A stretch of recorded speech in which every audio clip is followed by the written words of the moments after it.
I'm Daniel. I'm Robin. And we have 4 kids. Daniel, we call him Trace. He's the third, Daniel the third. Emery, our lone daughter, and then Jaden and Asher. So the 4 kids.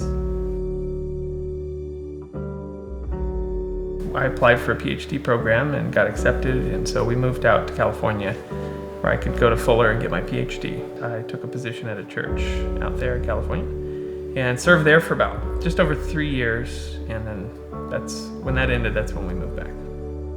It was hard for us to find our kids connecting in that environment for some reason. I'm not sure really what it was, but our kids are very lively. Our kids have a ton of energy, and they're not, I don't know what the opposite, I don't know, they're strong-willed. They're very strong-willed. They're spirited. We felt like our kids needed more kids to be around in the right kind of teaching environment for them. Before we moved, I was just praying that God would lead us in the right direction, because I felt like we were kind of wandering in the wilderness. We didn't really know exactly where we were going or where we'd end up.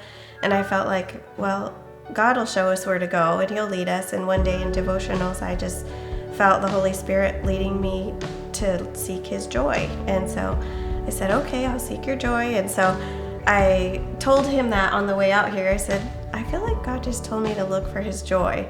We were in a time where we felt like we had kind of been maybe stagnant, and we really felt like we wanted to grow and have a really life-giving type of church and find somewhere that we could really just plant roots and take hold. And I felt like joy was the water that would help that grow.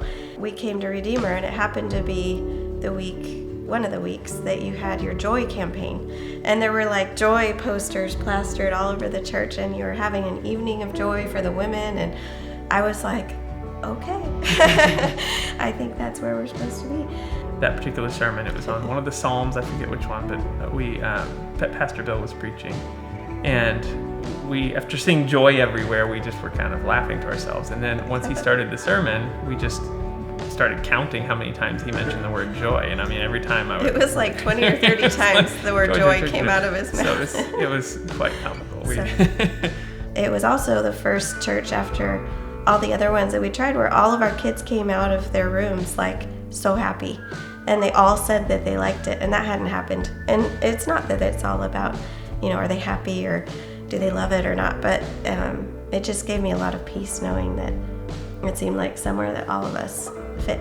One Sunday, about a month after we'd been coming 4 or 5 times, we passed a church with a really big playground inside of a glass enclosure on the way, and I was like, let's just try that one out, it looks fun. And the kids are like, no, we want to go back to Redeemer, we don't want to go anywhere else. I think they were saying go back to our church. Yeah, and they said we want to go back to our church. Yeah. Redeemer has such a great idea about letting kids be kids and still loving them even if they're not perfect. It's been a night and day difference, being in a church where we take our kids, and we don't expect them to come home every day saying, oh, the best time ever, but we know they're going to have people who treat it as a discipleship experience and recognize they're kids and they're going to be kids, but also they're moving toward becoming like Christ.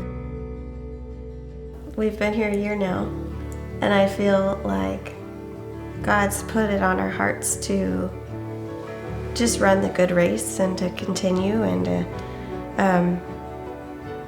to just grow. Because the church has started to feel like home, it's to take ownership of it, and I'm eager to find ways to share what's going on in this church and to see it as something that we are doing and not just that they are doing. It's our church, and it feels like it's something we're a part of, not just something that's being done by the leadership behind the curtains that we get to witness, but it's our church, our vision, our mission.